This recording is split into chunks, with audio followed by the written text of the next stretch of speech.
A comprehensive 20-year study validates long-standing concerns raised by natural health advocates. Researchers from a university examined the medical records of more than 500,000 individuals from 1998 to 2018. They compared over 180,000 individuals who regularly used acetaminophen with over 402,000 who did not, defining regular use as having at least 2 prescriptions within a 6-month period. The findings were alarming. Regular acetaminophen users, especially those over 65, exhibited significantly higher rates of severe health issues affecting multiple bodily systems. There are 6 serious ways acetaminophen can harm your body. This goes beyond minor side effects. Regular acetaminophen use was associated with a markedly increased risk of heart failure, hypertension,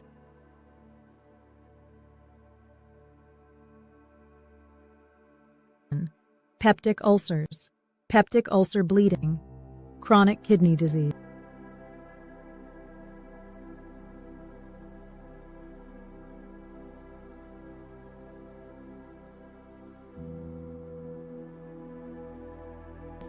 lower gastrointestinal bleeding. Consider this. A medication that millions casually take for headaches and minor aches is linked to serious conditions like kidney failure, heart damage, and life-threatening internal bleeding. Why isn't this making headlines on the evening news? Turn on your television and note the frequency of top brand name pain reliever commercials, or flip through a magazine to see acetaminophen advertisements. Big Pharma invests millions in advertising, ensuring media outlets remain financially supported. Do you think these outlets are eager to highlight studies that could jeopardize those lucrative partnerships? The companies behind these medications have a clear interest in concealing the true risks of their products. Meanwhile, mainstream media, heavily reliant on pharmaceutical ad revenue, is unlikely to challenge the industry that sustains them. You know, sometimes it's the little things we don't think twice about that can have the biggest impact on our health, especially as we get older. Take acetaminophen, for example, that trusty pain reliever so many of us keep in our medicine cabinets. A headache? Take one. Sore joints? Another one. It's easy to reach for it without a second thought because, well, it's been around forever, and it seems safe, right? But here's something that might surprise you. A recent study is sounding the alarm about repeated acetaminophen use, especially for those of us over 60. Researchers are finding that taking it too often could potentially harm our hearts and our kidneys, and even our gut health over time. Now, that doesn't mean you should panic if you've taken it here and there, but it does mean it's worth paying attention to how often we rely on it, and what alternatives might be safer in the long run. In this video, we're going to break down what this study really means for you. We'll talk about why our bodies might react differently to medications as we age, what the risks are with frequent acetaminophen use, and most importantly, what you can do about it. Because knowledge is power, and when it comes to our health, being informed helps us make smarter choices. So let's start with the heart. You might not think of pain relievers as something that could affect your cardiovascular system, but this study suggests there could be a connection. Acetaminophen has been shown, in some cases, to cause slight increases in blood pressure over time, and we all know how important keeping our blood pressure in check is as we age. High blood pressure quietly strains the heart, and over the years, that can add up. Now, this doesn't happen to everyone, and it often depends on how much and how often you're taking it. But if you're someone who reaches for acetaminophen several times a week, it might be worth having a conversation with your doctor about other ways to manage pain or inflammation. And then there are the kidneys. These hardworking organs filter everything we put into our bodies, and as we get older, they don't always function as efficiently as they used to. Acetaminophen is processed through the liver, but research suggests that overuse can still put stress on the kidneys, especially if they're already a bit vulnerable. Dehydration can make this even riskier, something to keep in mind if you're not drinking enough water throughout the day. Now let's talk about the gut. This one might be the most surprising of all. We usually associate stomach issues with medications like aspirin or ibuprofen, but acetaminophen? It's supposed to be gentle on the stomach, right?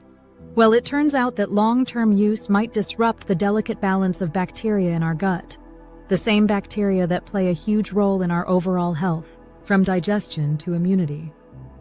For seniors, maintaining a healthy gut is especially important because it helps keep inflammation in check and supports nutrient absorption. So, what's the takeaway here? It's not about never taking acetaminophen again. Sometimes it's the best option for quick relief, but it is about being mindful.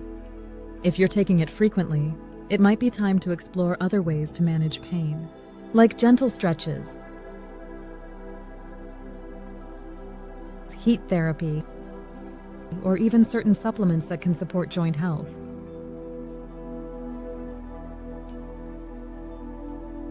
And of course, your doctor can help you weigh the pros and cons based on your personal health history. Now, let's talk about some simple adjustments you can make to reduce reliance on pain relievers while still staying comfortable and active. You know, when we hear about potential risks with medications we've trusted for years, it's natural to feel a little uneasy. But here's the good news. There are plenty of ways to manage pain and stay comfortable without relying too heavily on acetaminophen. And the best part? Many of these alternatives don't just mask discomfort, they actually help improve our overall health in the process. Let's start with something simple but powerful: movement. Now I know what you might be thinking. If I'm in pain, the last thing I want to do is move. But gentle movement, when done the right way, can work wonders for stiffness and soreness. Think about how a rusty hinge gets smoother with a little oil in motion. Our joints are a bit like that. A short daily walk, some light stretching,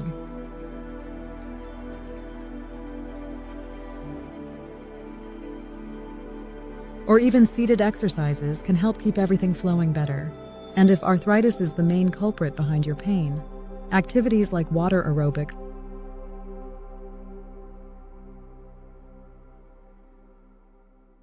or Tai Chi can be especially kind to your joints while still keeping you active.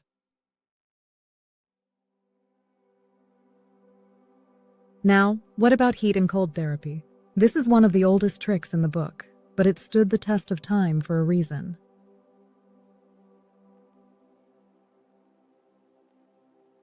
A warm heating pad can relax tense muscles and ease stiffness, while an ice pack can help reduce inflammation after overdoing it a bit.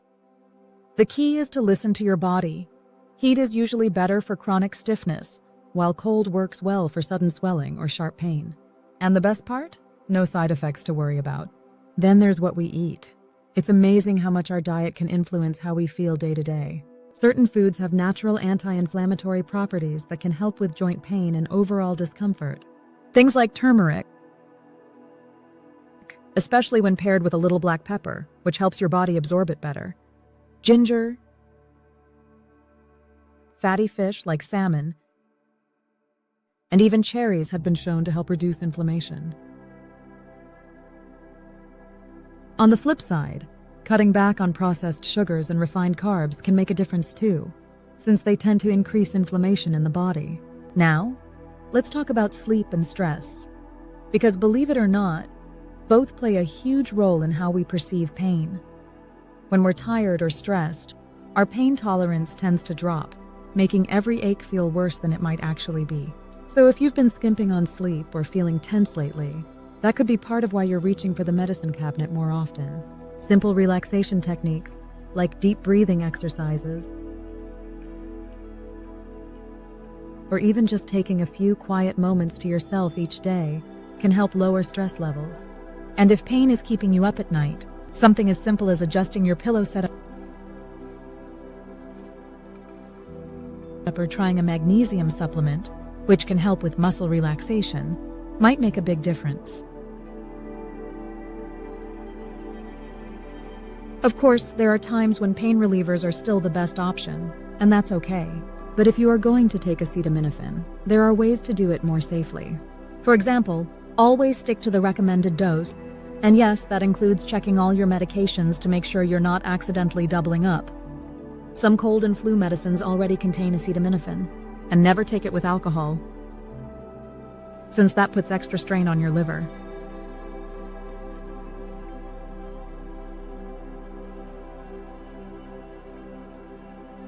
So, what's the bottom line here? It's not about cutting out acetaminophen completely. It's about being more mindful of how often we use it and giving our bodies other tools to stay comfortable. Because when we take a proactive approach, we're not just avoiding potential risks, we're actually building habits that help us feel better in the long run. Now let's talk about one of the most important steps you can take to protect your health when it comes to medications. And it's something many of us forget to do. You know, when it comes to our health, especially as we get a little older, there's one step that's so simple, yet so powerful, that it often gets overlooked. And that's having an open conversation with your doctor about the medications you're taking. Now, I know what you might be thinking. My doctor's busy, and I don't want to bother them with questions about something as common as acetaminophen. But here's the thing. This is exactly the kind of conversation they want to have with you. Because when it comes to medications, even the ones we've taken for years, our bodies change over time. What worked for us at 50 might need a little adjusting at 70. So here's my challenge to you. The next time you see your doctor, take a few minutes to review all the medications and supplements you're taking. That includes over-the-counter pain relievers, vitamins, even herbal remedies. Because sometimes, the combination of things we take can have unexpected effects. Your doctor can help you figure out if acetaminophen is still the best option for you, or if there's a safer alternative based on your health history. And if you're taking it frequently for chronic pain, they might suggest other approaches, like physical therapy or a different type of medication, that could work better for you in the long run. Now let's talk about empowerment. Because at the end of the day, the goal here isn't to scare you away from a medication that's helped you for years. It's to remind you that you have more control over your health than you might realize. Small tweaks like the ones we've talked about today, moving a little more, adjusting what you eat, managing stress, and having those important conversations with your doctor, can add up to big differences in how you feel. And let's not forget the power of community. If you found ways to manage pain that work for you, whether it's a favorite stretch, a go-to anti-inflammatory meal, or a relaxation trick, or even trying acupuncture, which is proven to help with many chronic pain conditions, share it in the comments below. Your experience could be exactly what someone else needs to hear. We're all in this together, learning and growing as we go. So here's the takeaway. Acetaminophen isn't bad, but like anything, it's all about balance. By staying informed, exploring alternatives, and working with your doctor, you're not just reducing potential risks. You're taking active steps toward feeling your best. And that's something worth celebrating. If this video was helpful, give it a thumbs up. It really does make a difference. Please don't forget to subscribe to this channel, as well as hit the bell icon beside it to get notified on our next video. Comment, share with friends and family if you found this video helpful. Remember, getting older isn't about limitations. It's about making smart choices that let you enjoy life to the fullest. Here's to your health, happiness, and many more years of feeling pain-free. Thanks for watching. And I'll see you in the next video. And look for fresh videos every week.